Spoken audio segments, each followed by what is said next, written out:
You're fired. 2 words. 30 years down the drain. I'm standing in sloppy snow, truck engine still running, road salt burning my eyes. Just spent 4 hours digging out fire trucks, clearing paths for ambulances, saving actual lives. HOA.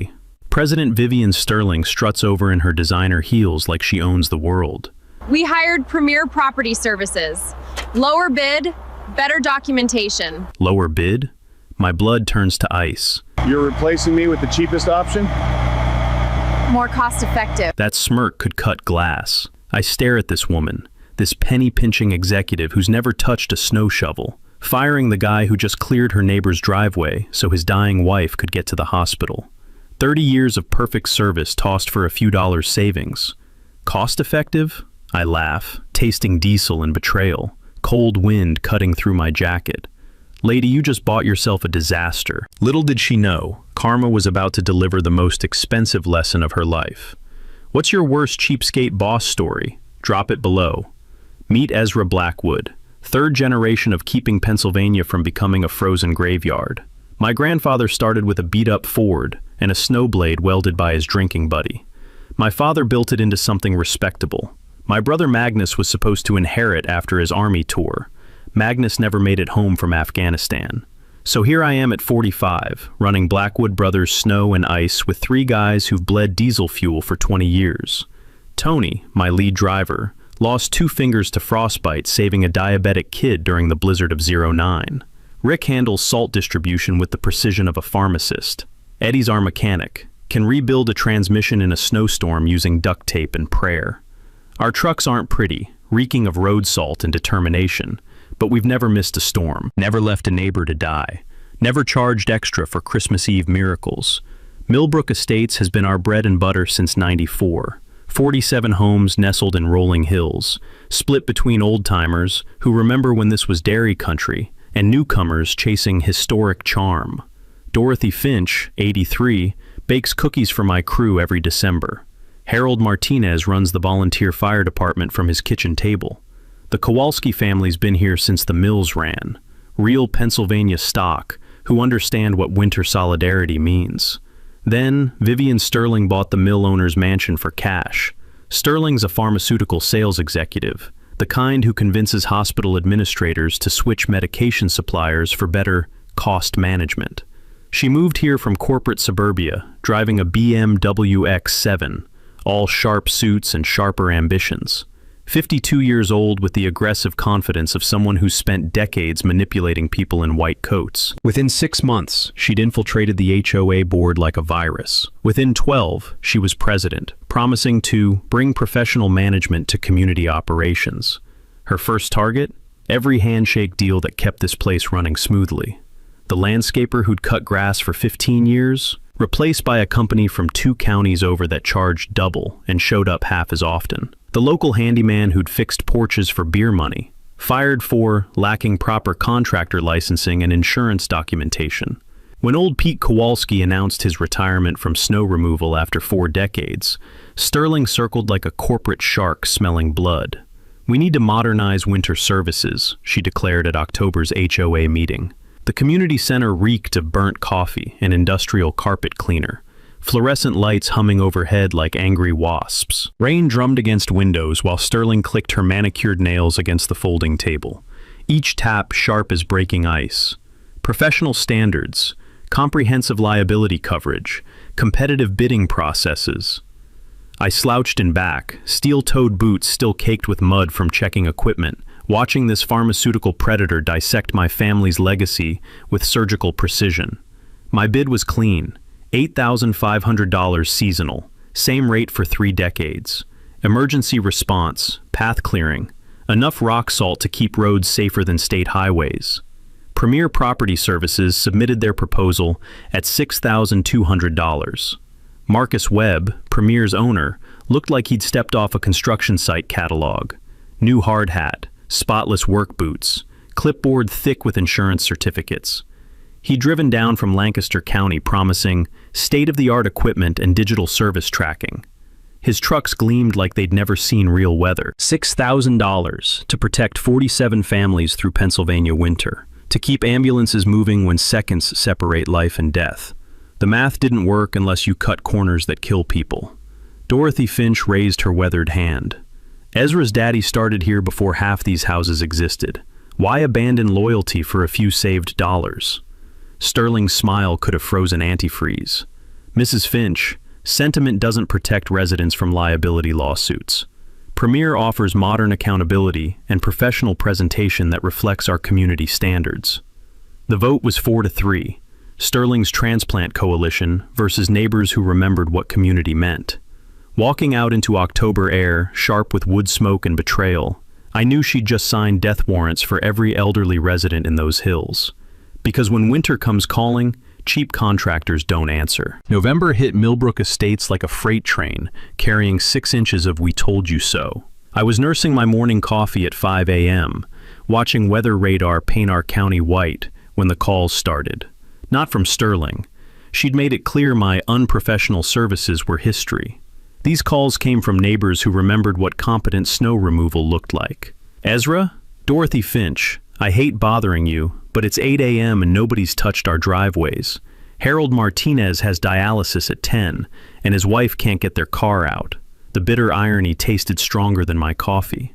I'd watched Premier Property Services promise comprehensive coverage and professional response times during that October meeting. Funny how professional response doesn't include showing up.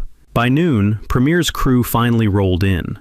2 trucks that looked like they'd been rescued from a junkyard, driven by kids who probably thought snow removal meant shoveling their own sidewalks. The lead driver couldn't have been older than 25, scraping our asphalt with his plow blade like he was trying to dig to China. The metallic shriek echoed through the neighborhood like nails on a chalkboard crossed with a dying cat. They missed 3 entire cul-de-sacs. The Kowalski Circle, home to 5 elderly couples on fixed incomes, sat buried for 18 hours. Harold's driveway got a half-hearted scrape that left 2 inches of packed ice, exactly the kind of surface that turns a routine walk into an ambulance ride. And Dorothy's walkway? Completely abandoned, like Premier had GPS that automatically skipped addresses with residents over 80. At 3 p.m., Dorothy called back. Ezra, I'm so sorry, but I slipped getting my mail. My wrist's swollen up like a purple balloon, and I can barely move my fingers. I was grabbing my keys before she finished talking. Dorothy's driveway was a perfect skating rink, not just unsalted, but gleaming with that mirror-smooth surface that screams lawsuit waiting to happen. Her wrist hung at an angle that made my stomach twist. 83 years old, and she's paying the price for Sterling's cost-effective contractor. Don't you blame yourself, Dorothy said as I helped her into my truck, her good hand gripping my arm. This is on that woman and her penny pinching. While Dorothy got her cast, I started building my case. Photos of Premier's work, if you could call it that. Salt spreader tracks that missed entire sections like a drunk driver weaving down the highway. Plow marks that gouged asphalt instead of clearing snow. Emergency access routes blocked tighter than Sterling's purse strings. The real revelation came when I was photographing Premier's salt truck outside the community center. Something about their spreader pattern looked wrong. Instead of the fine, even coverage that prevents ice formation, they were dumping random patches of coarse white material that crunched under my boots like broken glass. I scooped some into a sample bag and nearly burst out laughing. It wasn't road salt. It was playground sand, the 79-cent per bag stuff from Home Depot that parents use for kids' sandboxes. No melting agents, no ice prevention, just gritty filler that made their work look professional while doing absolutely nothing. Years ago, when I was getting my commercial snow removal license, the instructor had drilled one fact into our heads. Using unauthorized materials on public surfaces isn't just incompetent, it's illegal. Road salt application requires specific permits and chemical handling certification. What Premier was doing, dumping sand and calling it winter treatment, could void every insurance policy in the community. I pulled Premier's business registration that evening. Marcus Webb's company was licensed for general landscaping and grounds maintenance. No winter service credentials, no chemical de-icing permits, no specialized equipment certifications. My lawyer buddy Jake Morrison had explained the liability nightmare during a poker game last spring. When HOAs hire unqualified contractors, individual homeowners become personally liable for accidents on common property. Board members can face personal lawsuits if they ignored obvious safety violations. The legal term is negligent supervision, and it can bankrupt families. I hung up the phone, grinning like a wolf who'd just spotted a wounded deer. Sterling thought she was saving money with her bargain basement contractor. Instead, she'd just exposed every homeowner in Millbrook Estates to personal financial catastrophe. Dorothy's insurance claim would be the first domino. The documentation of Premier's incompetence would be the second. Sterling's professional standards were about to become Exhibit A in a masterclass on what happens when you sacrifice safety for savings. The sweet smell of diesel fumes from my truck reminded me of 30 years protecting these people. Now I was going to protect them a different way, by watching Sterling's house of cards collapse under the weight of her own greed. Because karma, like a good snowstorm, builds slowly before it buries you completely. December's storm hit like God's own sledgehammer, and Premier Property Services folded faster than a house of cards in a tornado. The National Weather Service had been screaming warnings for 3 days. Major winter event, 8 to 12 inches, Christmas week timing that could strand families and kill elderly residents. The kind of storm that separates professionals from pretenders, competence from corporate bullshit. Sterling doubled down on her terrible decision. Tuesday evening, while I monitored radar showing a freight train of white death heading our way, she sent an email blast to all residents. Premier Property Services has assured comprehensive storm response beginning at first light Wednesday. Please avoid unnecessary travel and trust our professional winter management team. Professional. The word tasted like sawdust every time she used it. Wednesday morning, Millbrook Estates looked like the aftermath of a nuclear winter. 10 inches of heavy snow, the kind that breaks tree branches and buries cars completely. Premier's comprehensive response consisted of one truck, singular, operated by the same kid who'd been gouging our asphalt since November. Marcus Webb had overcommitted to 3 communities, and when his other trucks died Tuesday night from neglected maintenance, guess which neighborhood got abandoned? The one paying the lowest rate, naturally. Economics 101, taught through frozen suffering. The kid's truck got stuck before he finished the first driveway. I watched through my kitchen window, sipping coffee that tasted like vindication, as Premier's rust bucket plow slid sideways and died halfway up Maple Circle. Hydraulic fluid leaked bright red against white snow, looking like a crime scene from a very specific kind of murder, the kind where incompetence kills. That's when my phone started ringing. Ezra, Harold Martinez. Maria's chemo appointment is in 2 hours, and we can't even get out of our garage. His voice carried the exhausted desperation of a man watching his wife fight cancer while worrying about something as basic as transportation. What about emergency provisions in Premier's contract? What provisions? Sterling never showed us the fine print. Webb's not answering his phone. By noon, the emergencies cascaded like dominoes designed by Darwin to eliminate the weakest links in Sterling's leadership. Harold Price collapsed with chest pains at 2 p.m. His wife called 911, then me, voice shaking like wind through winter trees. The ambulance can't get up our hill. They're trying to carry Harold down on a stretcher, but they keep slipping in the snow. I was already grabbing my keys, following tire tracks I'd carved 3 hours earlier, when I couldn't stomach watching neighbors suffer for Sterling's greed. The EMTs were knee-deep in powder, struggling with a stretcher across terrain that looked like an obstacle course designed by Satan's winter intern. 47 minutes from 911 call to hospital arrival. In cardiac emergencies, I remembered from my old EMT training, every minute beyond 30 increases mortality risk exponentially. Harold survived, but barely. While Harold fought for his life, the Kowalski kitchen caught fire. Simple grease fire, easily contained if fire trucks could actually reach the scene. But Premier's dead truck still blocked the main road, like a giant middle finger pointed at emergency services. Firefighters ran hoses 300 yards uphill through knee-deep snow, arriving just in time to save the house, but not the kitchen. The beautiful irony? Sterling's driveway remained perfectly clear, serviced by a mysterious private contractor whose truck I'd photographed arriving at 3 a.m. While her community drowned in snow, she maintained her own personal winter wonderland. Thursday morning brought Sterling's panic. She called an emergency HOA meeting, voice higher than usual, demanding explanations for unprecedented weather challenges, and unforeseeable contractor difficulties. Her pharmaceutical sales training kicked in. Deflect blame, minimize liability, control the narrative. Premier encountered equipment failures beyond their control, she announced to the 12 residents who'd managed to dig out enough to attend. Weather events of this magnitude exceed normal operational parameters. Dorothy Finch, arm still in a cast from November's ice skating accident, courtesy of Sterling's cost-cutting, raised her good hand. Ezra's family never had equipment failures. 30 years, never missed a storm. Sterling's smile looked like it had been carved from ice. Mrs. Finch, comparing modern professional services to informal neighborhood arrangements isn't productive. I sat in the back, documenting her performance with the same precision I'd used photographing Premier's failures. Every deflection, every excuse, every attempt to blame weather instead of accepting responsibility for hiring incompetent contractors. My counterattack was already in motion. I'd spent the morning creating a comprehensive incident report. Emergency response delays, property damage, medical complications, infrastructure failures. Each photograph told the story Sterling didn't want told. What happens when you sacrifice safety for savings? The really sweet part? I'd filed formal complaints with the County Emergency Services Coordinator, documenting how Sterling's contractor choice had endangered lives and property. Let her explain professional standards to investigators who actually understood what those words meant.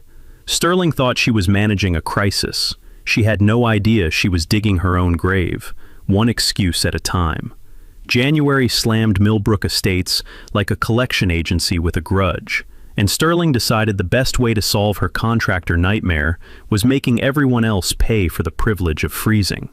The special assessment notice arrived Tuesday morning, thick manila envelopes that felt heavy as death sentences. 40% dues increase, effective February 1st. No payment plans, no mercy, no consideration that half our residents were choosing between medication and heating oil. Sterling's justification read like corporate propaganda. Enhanced winter service protocols require additional investment in professional equipment and emergency response capabilities. Translation: Premier screwed up so spectacularly that residents needed to fund Sterling's face-saving operation. Dorothy Finch called before my coffee had time to cool, voice shaking like leaves in a nor'easter. $2,000 by next month, Ezra. I can't swing that. Hell, most of us can't. $2,000 might as well have been $2 million for folks living on Social Security and stubbornness. Sterling was forcing elderly residents to choose between their homes and survival, and using HOA legal funds to hire Lancaster's most ruthless foreclosure attorney to make sure they understood the stakes. The smell of desperation was thicker than diesel exhaust in our neighborhood.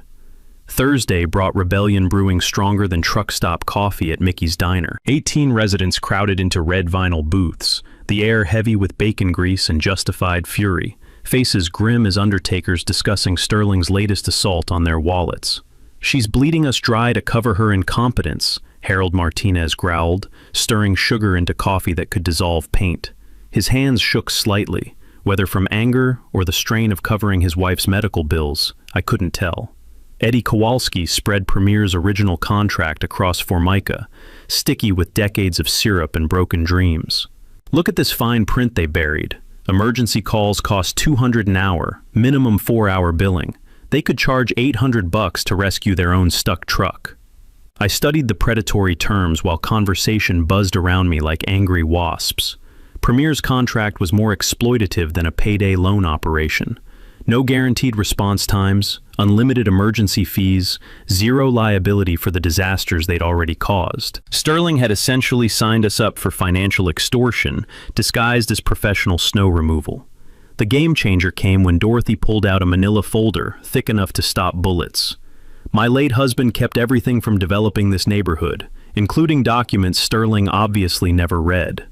She spread yellowed papers across the table like a card shark, revealing a royal flush. Original HOA Charter, 1987, says any service contract over $5,000 annually requires majority resident vote at properly noticed meetings. My coffee suddenly tasted like victory.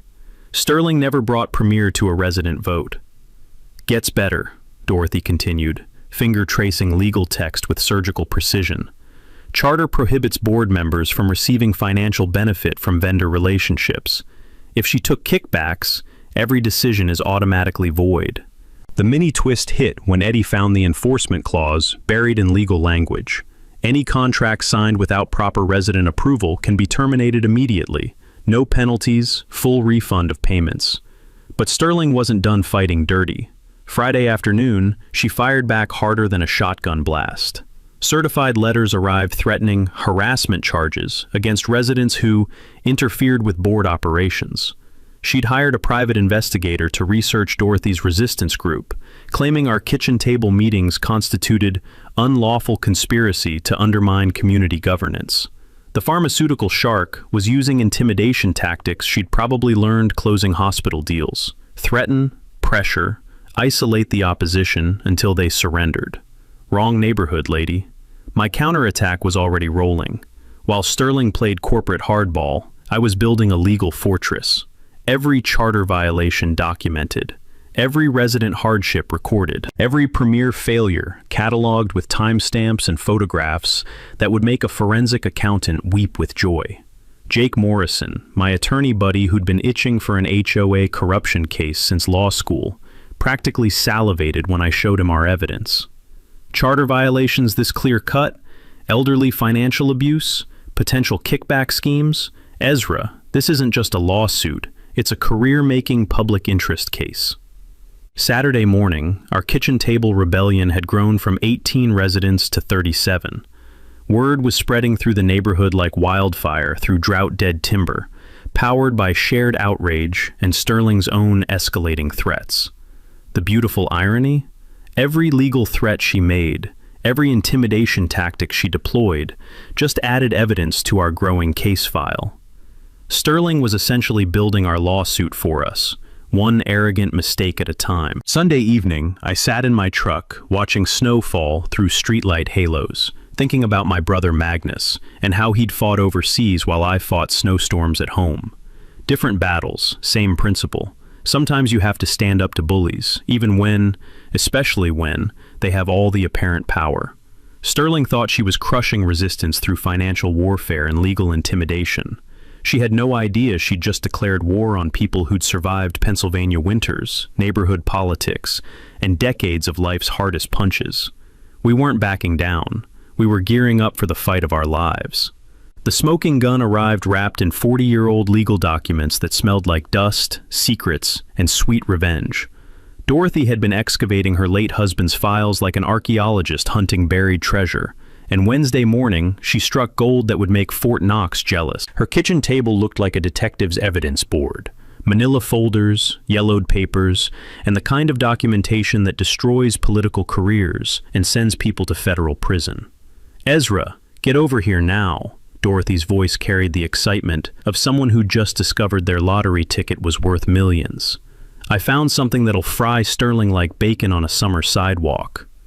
I expected another piece of the charter puzzle. What I found was a legal nuclear weapon disguised as boring paperwork. Document 1. Sterling's vendor disclosure form, filed when she became HOA president. Squeaky clean, declaring zero financial relationships with potential service providers.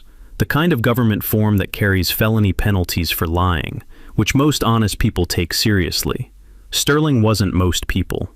Document 2 made my hands shake like I was holding dynamite. Bank records Dorothy's husband had accidentally kept from his treasurer days. Same routing numbers as Sterling's accounts. Same bank where HOA funds flowed. But this deposit slip was dated 6 months before Premier got our contract. $2,400 from M-Web Enterprises. She was getting paid before she even fired you, Dorothy said, her voice sharp enough to cut frozen butter. This whole disaster was premeditated. The third document made my coffee taste like liquid vindication. Sterling's Pharmaceutical Consulting LLC, registered 2 weeks after moving to Millbrook Estates. Business purpose listed as Healthcare Industry Vendor Relationship Management. She'd literally weaponized her hospital corruption skills against her own neighbors. Webb's company had been paying Sterling's LLC $400 monthly since August, 2 months before she'd destroyed my family business at that October meeting. The payments continued through January, meaning she'd profited from every emergency, every disaster, every broken bone caused by Premier's incompetence. Dorothy's weathered finger traced the paper trail like she was following breadcrumbs through a forest of corporate fraud. She turned our suffering into her personal ATM. Harold's heart attack, Dorothy's broken wrist, the Kowalski fire, she made money from all of it. The charter violation was so clear-cut it practically glowed. Board members receiving financial benefit from vendor relationships faced immediate removal and personal liability for all damages. Sterling hadn't just bent the rules, she'd snapped them like twigs and danced on the pieces. But the real beauty was buried in legal language from 1987. Vendor contracts procured through board member fraud could be terminated immediately with full restitution plus penalties. We could fire Premier today and force them to refund every penny they'd stolen, plus damages for their disasters. The power dynamic had just shifted like a landslide in slow motion. Sterling thought she controlled the board, the budget, and the community's future. She had no idea that while she'd been threatening foreclosures and hiring private investigators, we'd been assembling evidence that could send her to prison. All those pharmaceutical sales tactics, all that corporate manipulation, all her threats about professional standards, worthless when faced with federal fraud charges and charter violations documented in her own handwriting. The beautiful irony, Sterling's business expertise had created the perfect paper trail. Every payment, every contract modification, every consultation fee meticulously recorded because pharmaceutical companies demand documentation. Her professional habits had built our case better than any prosecutor could have hoped. I sat there, staring at evidence that would destroy Sterling's regime and restore sanity to our neighborhood, thinking about how greed always leaves tracks. Sterling had gotten so confident in her manipulation skills, she'd forgotten that some secrets don't stay buried forever. She still thought she was winning, still believed her financial warfare would break elderly resistance. She was about to discover what happened when you pick a fight with people who'd survived decades of Pennsylvania winters, neighborhood politics, and life's hardest punches. The hunter was about to become the hunted. The weather forecast that dropped Thursday evening looked like Christmas morning wrapped in a Category 5 hurricane, and I was about to give Sterling the gift that keeps on giving, total humiliation served at sub-zero temperatures. My meteorologist buddy Rick Chen had been tracking the mother of all storms brewing over the Great Lakes, the kind of atmospheric monster that gets its own Weather Channel documentary. "Ezra, this beast's going to rewrite the record books," Rick said over beers at Murphy's Tavern, foam clinging to his mustache like miniature snowdrifts. 3 to 4 feet, sustained winds 50 miles per hour, temperature dropping to -15. It'll hit Saturday night and dump its entire load before dawn Sunday. Perfect timing for Sterling's final exam in crisis management, a test she was engineered to fail more spectacularly than the Hindenburg. Friday morning, I positioned my equipment like a chess grandmaster setting up checkmate. Main plow truck parked at Sunoco, just outside Millbrook Estates, diesel engine block heater plugged in and purring like a contented cat. Close enough to respond within minutes, far enough to avoid Sterling's legal threats about unauthorized commercial activity. Tony stationed his backup rig at the fire station, where Chief Martinez had offered parking in exchange for priority road clearing during emergencies. Rick positioned his salt spreader truck behind Mickey's Diner, where the owner, Mrs. Kowalski, promised hot coffee and a front row seat to Premier's inevitable meltdown. The beautiful thing about 3 decades fighting Pennsylvania winters is understanding exactly how storms kill inexperienced crews. Cheap hydraulic fluid freezes at 20 below, turning plow blades into expensive paperweights. Bargain basement salt spreaders jam when moisture hits the mechanism. Rookie drivers panic when visibility drops to 0, and winds turn snowflakes into frozen bullets. Premier's rust bucket equipment would surrender faster than France in 1940. Dorothy orchestrated our legal blitzkrieg with surgical precision, her kitchen table transformed into mission control for Sterling's destruction. Saturday morning, she'd file emergency injunction papers, citing board member fraud and demanding immediate contract termination. Our evidence package, bank records proving kickbacks, charter violations, vendor corruption documentation, would be warming a judge's desk before the first snowflake committed atmospheric suicide. Timing is everything in warfare and weather, Dorothy explained, spreading legal documents across Formica that had absorbed 40 years of neighborhood secrets. Her coffee could strip paint from a battleship, and her smile could melt tungsten. Storm hits Saturday night, Premier abandons us by Sunday noon. Sterling starts hemorrhaging credibility by Monday morning. Here's what most homeowners never learn about emergency contractor laws. During declared weather disasters, property owners can hire immediate snow removal services without HOA approval if designated contractors fail to respond within 6 hours. The statute was designed to prevent exactly the kind of life-threatening negligence Sterling had institutionalized. My attorney buddy, Jake Morrison, had been practically drooling over our case like a starving man eyeing a prime ribeye. Federal mail fraud, conspiracy to defraud elderly residents, violation of fiduciary duty. Sterling's looking at 5 to 10 years if we prosecute aggressively. We'd prepared individual damage claims for every resident Sterling's incompetence had injured. Harold's cardiac emergency delays, Dorothy's broken wrist, the Kowalski fire damage, missed medical appointments, stranded emergency vehicles. Each incident documented with photos sharp enough to make insurance adjusters weep, medical records that told stories of preventable suffering, witness statements that painted Sterling as the architect of systematic community endangerment.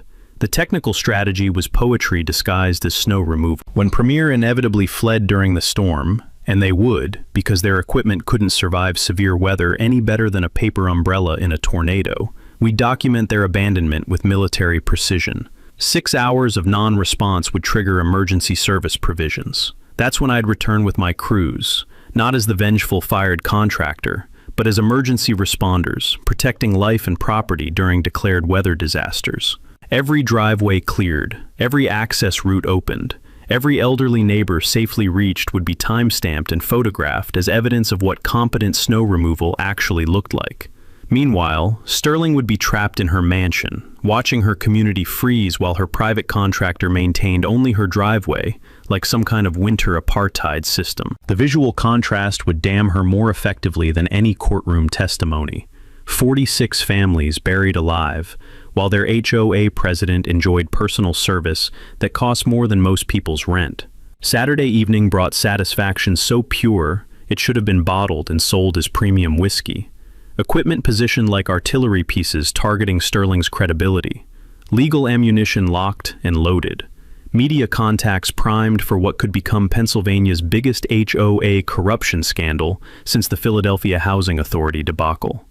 Weather radar showed 3 feet of justice, bearing down on Sterling's perfectly climate-controlled world, like God's own snow shovel aimed at her front door. I'd learned strategic patience during EMT training. Sometimes you have to let disasters develop before you can resolve them.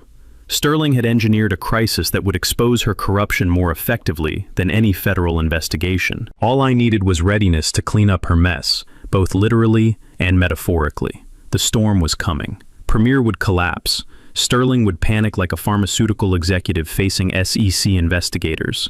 And justice would be served by the truckload, with proper documentation and emergency protocols that would make her professional standards look like amateur hour at a clown convention. Saturday morning arrived with the kind of ominous calm that makes seasoned storm watchers check their equipment twice and pray their insurance premiums are current. Sterling, apparently, had missed the memo about preparing for atmospheric warfare. Instead of focusing on storm readiness, she was busy trying to destroy the evidence of her own corruption, like a mob accountant burning ledgers before the FBI raid. Dorothy's neighbors saw her loading boxes of documents into her BMW's trunk at 6 a.m., designer heels clicking against ice-covered asphalt like a metronome counting down to her own destruction. But Sterling's real desperation showed when she called an emergency board meeting for Saturday afternoon, 6 hours before the storm was scheduled to hit. The agenda was pure panic, disguised as professional crisis management. Emergency contract modifications to enhance winter response capabilities. Translation: she was trying to rewrite Premier's contract to cover her ass when they inevitably abandoned the community during the blizzard. We need expanded emergency authority for the board president during severe weather events, Sterling announced to the 3 board members who'd managed to attend, her voice carrying the brittle confidence of someone trying to convince herself as much as her audience. The community center smelled like fear and industrial carpet cleaner, fluorescent lights buzzing overhead like dying insects. Harold Martinez, still recovering from his December heart attack, raised a shaking hand. Vivienne, shouldn't we be preparing for the storm instead of rewriting contracts? Sterling's smile could have flash-frozen a lake. "Harold, professional management requires adaptive planning. I'm proposing emergency provisions that protect the community from unfortunate contractor abandonment scenarios." Adaptive planning. Even facing disaster, she couldn't resist corporate doublespeak. The really beautiful part was watching her scramble to legitimize what everyone knew was coming. She'd gotten advance warning from Webb that Premier's equipment was failing, that his crew was already committed to higher-paying contracts in Lancaster County, that Millbrook Estates would be left to freeze while he chased more profitable disasters. Sterling knew Premier would abandon us, and she was trying to create legal cover for the catastrophe she'd engineered. Meanwhile, her intimidation campaign escalated like a pharmaceutical sales pitch, targeting desperate hospital administrators. Certified letters arrived Saturday morning, threatening immediate legal action against residents who'd signed Dorothy's petition. She'd hired a private investigator to photograph anyone attending our kitchen table meetings, claiming our resistance constituted harassment of board members. But Sterling's masterstroke of desperation came when she contacted my other snow removal clients, spreading poison about my unstable behavior and litigious tendencies. 3 commercial accounts got calls suggesting I was emotionally compromised by military service and might abandon contracts during emergencies. She was trying to destroy my entire livelihood, not just my Millbrook contract. Wrong move, lady. Dead wrong. My counterstrike was already in motion, coordinated with the precision of a military operation my brother Magnus would have admired. While Sterling played corporate hardball, I was building a fortress of legal ammunition that would survive any court challenge. I'd spent Friday evening with Jake Morrison, my attorney friend who specialized in David versus Goliath community battles. We'd prepared a comprehensive lawsuit targeting not just Sterling's fraud, but her systematic harassment of elderly residents, her abuse of HOA legal funds, and her violation of board member fiduciary duties. The really sweet part? Every threat she made, every intimidation tactic she deployed, just added evidence to our growing case. Sterling was essentially building our prosecution file, one arrogant mistake at a time. But the knockout punch was what Dorothy discovered in Sterling's hastily revised board meeting minutes. In her panic to create legal cover for Premier's abandonment, Sterling had accidentally documented her own kickback arrangement. The minutes referenced ongoing consulting relationships with winter service providers that were supposed to be deleted from the final version. Professional pharmaceutical sales training, apparently, didn't include courses on covering up municipal fraud. Saturday evening, as weather radar showed the storm of the century bearing down on Pennsylvania like God's own judgment, I positioned my equipment for the final act of Sterling's downfall. Trucks fueled and ready, crews on standby, cameras positioned to document every moment of Premier's inevitable collapse. The irony was thicker than the approaching snow clouds. Sterling thought she was managing a crisis, protecting her position, controlling the narrative. She had no idea that while she'd been threatening residents and rewriting contracts, we'd been assembling evidence that would destroy her completely. Every document she'd tried to hide, every threat she'd made, every attempt to silence opposition had created the paper trail that would send her to prison. Her own professional habits, the meticulous record-keeping that pharmaceutical companies demanded, had built our case better than any prosecutor could have hoped. The storm was 6 hours away. Premier's equipment was already showing signs of mechanical failure. Sterling's private contractor had confirmed service only for her personal driveway, and justice was about to be delivered by the truckload, served colder than Sterling's heart and more relentless than Pennsylvania winter. Sunday arrived like the apocalypse's understudy. 3.5 feet of snow, winds howling like banshees with attitude problems, and temperatures that could freeze antifreeze solid. Premier Property Services lasted exactly 4 hours before running away faster than tourists fleeing a Detroit rest stop. Marcus Webb's crew showed up at dawn with equipment that belonged in a museum of mechanical failure. Their lead truck died in the first driveway, hydraulic fluid frozen solid because Webb had bought the cheapest grade available. Their salt spreader jammed before they'd cleared a single street, ice formation clogging the mechanism, like arterial blockage in a chain smoker's heart. By 10 a.m., Webb's remaining truck was stuck sideways across Maple Circle, abandoned like a beached whale, while his crew fled to warmer contracts in Lancaster County. The beautiful irony? Sterling's cut-rate contractor had literally blocked emergency vehicle access while running away from the job they'd been paid to complete. That's when Sterling's real panic started showing. I was monitoring emergency scanner traffic from my kitchen, sipping coffee that tasted like vindication, when the first 911 call came through. Mrs. Patterson, 87, had fallen in her bathroom and couldn't get up. Ambulance dispatch tried 3 different routes into Millbrook Estates before admitting defeat. Every access road was blocked by abandoned Premier equipment or 3 feet of untouched snow. Dispatch, we need alternative access to 1247 Maple Circle. Standard routes are impassable due to contractor equipment failure. Alternative access, the kind of bureaucratic language that means someone's going to die because some idiot didn't do their job. Sterling's phone started ringing like a fire alarm in hell. Ezra? This is Vivian Sterling. Her voice carried the desperation of someone watching their perfectly constructed world collapse in real time. We have a situation with our winter contractor. Premier seems to be experiencing equipment difficulties. Even facing community disaster, she couldn't abandon corporate euphemisms. What kind of difficulties? I asked, though I'd been watching Premier's failure through binoculars from my upstairs window. Their trucks, they're not responding to service requests.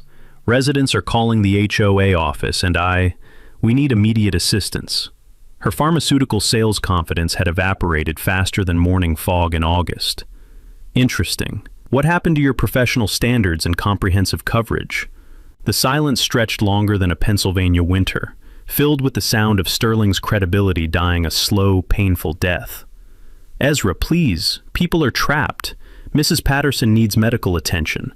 The Martinez family can't get to Maria's chemotherapy appointment, and the access roads are completely blocked. Sounds like a job for professional contractors with proper documentation, I said, tasting every word like expensive wine. Have you tried calling Marcus Webb? His company isn't responding to calls. Of course they weren't. Webb's operation was bankrupt, his equipment was failed, and his crew was already fleeing to contracts that actually paid enough to maintain working trucks. Sterling's bargain basement contractor had abandoned her community the moment conditions required actual competence. The really beautiful part came when I drove past Sterling's mansion during the storm's peak. While 46 families sat buried and abandoned, her driveway was perfectly clear, serviced by the private contractor she'd hired to maintain her personal winter wonderland. The visual contrast was more damning than any courtroom evidence. Community president enjoying luxury service while her constituents froze. But Sterling wasn't done digging her own grave. Desperate to control the narrative, she started spreading the blame thicker than peanut butter on week-old bread.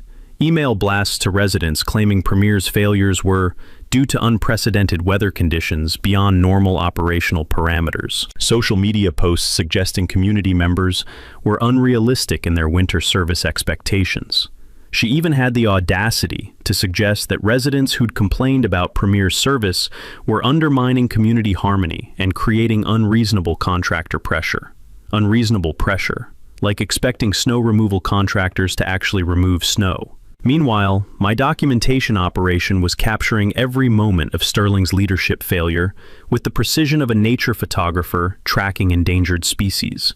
Timestamps showing Premier's abandonment, photos of blocked emergency routes, audio recordings of 911 calls that couldn't be completed because Sterling's contractor had fled. The coup de grace came when Dorothy filed our emergency injunction with the county court at 2 p.m. Sunday, right as the storm reached its peak fury. The judge, probably sitting in his own properly plowed driveway, granted immediate review of our fraud evidence and Premier contract termination. By 4 p.m., Sterling's reign of incompetence was legally over. The contract that had nearly killed her neighbors was void. Her kickback scheme was under federal investigation, and her community was about to discover what competent snow removal actually looked like.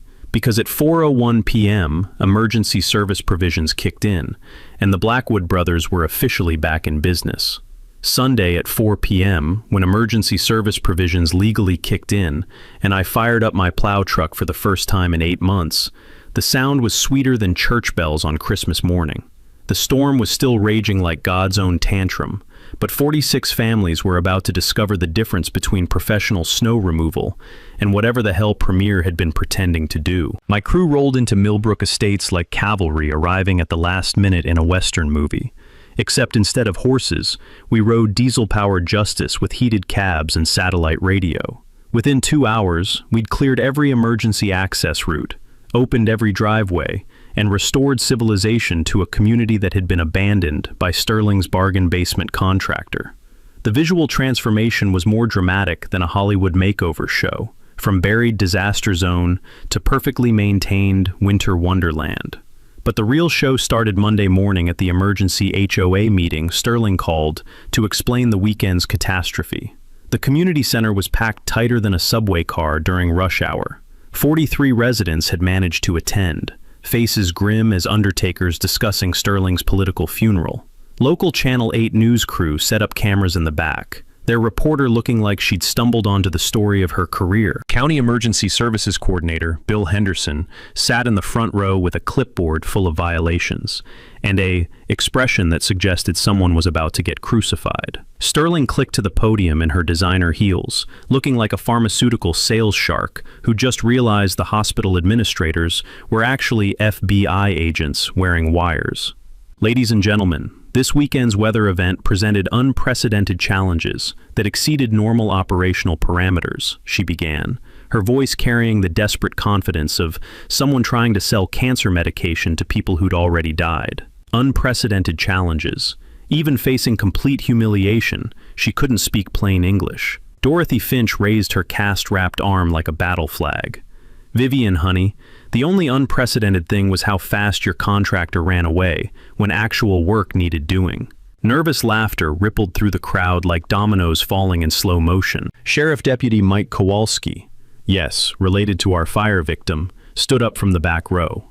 Mrs. Sterling, I've got a warrant here for financial records related to vendor kickback allegations. We'll need to examine all HOA banking documents and your personal consulting company records. The color drained from Sterling's face faster than blood from a stuck pig. But the real mic drop moment came when Bill Henderson from Emergency Services took the microphone with all the gentle warmth of an Arctic blizzard.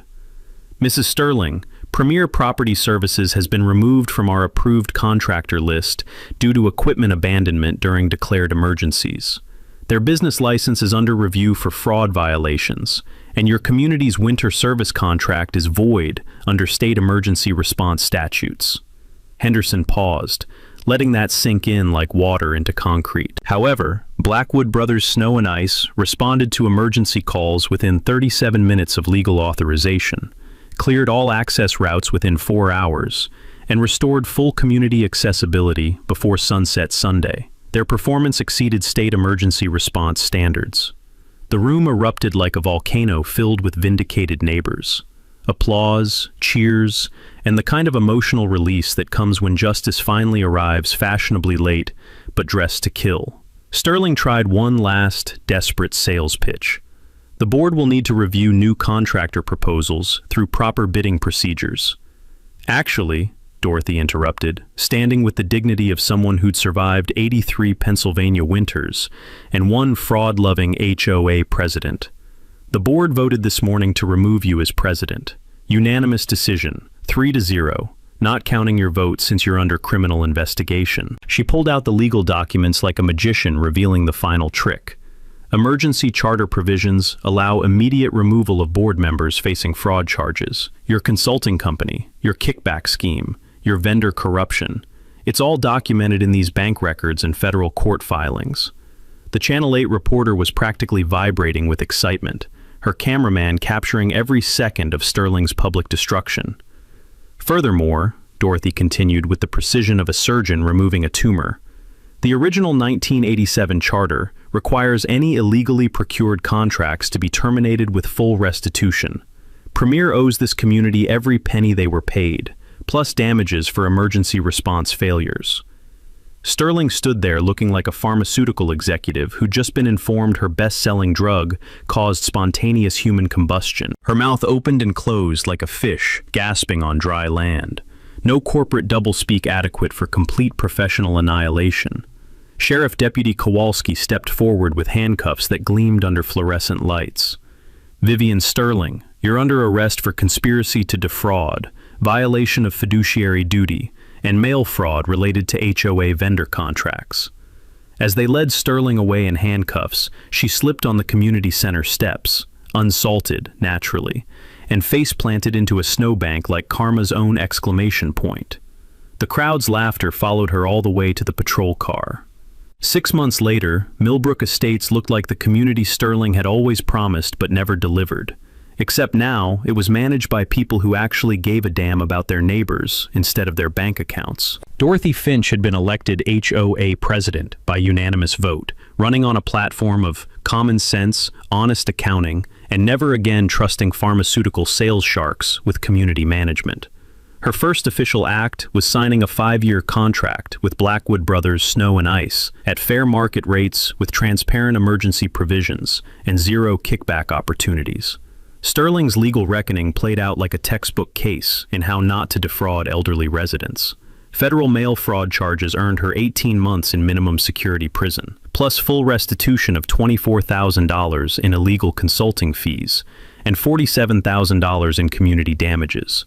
Her pharmaceutical sales license got permanently revoked, and her consulting company dissolved faster than cheap toilet paper in a rainstorm. Marcus Webb's Premier Property Services collapsed entirely, facing EPA violations for illegal chemical dumping, fraud charges across 3 counties, and equipment liens that left him driving a 10-year-old Honda Civic instead of the gleaming contractor trucks he'd never properly maintained. The poetic justice was thicker than winter molasses. The man who'd abandoned communities during emergencies couldn't even afford emergency road service for his own broken-down car. But the real victory was what Dorothy's leadership brought to our neighborhood. HOA dues returned to reasonable levels under transparent budgeting that eliminated mysterious administrative fees and emergency assessments.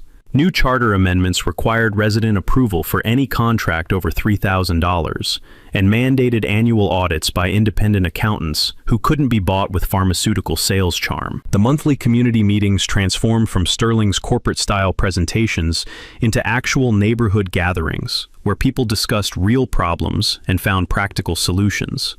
Kids organized snow fort building contests. Adults started potluck dinners that lasted until midnight.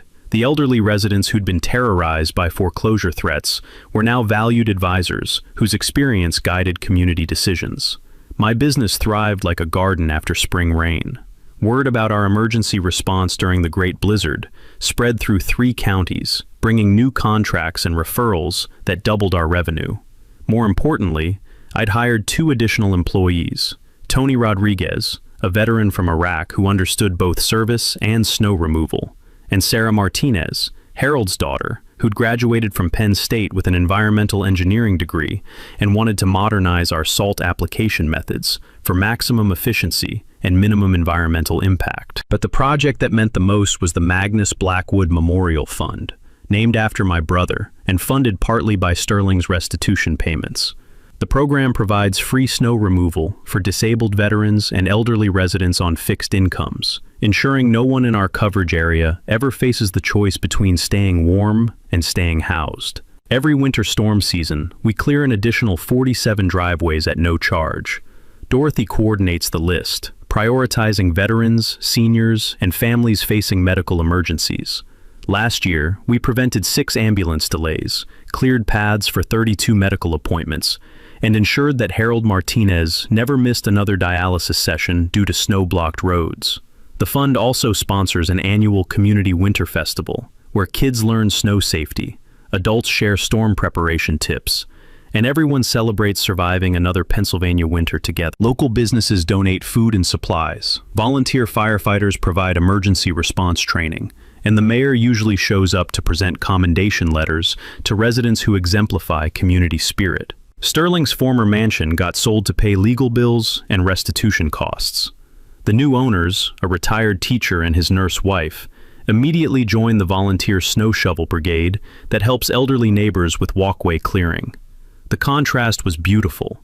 Where Sterling had isolated herself behind private contractors and corporate arrogance, the new residents integrated into community life like neighbors are supposed to do.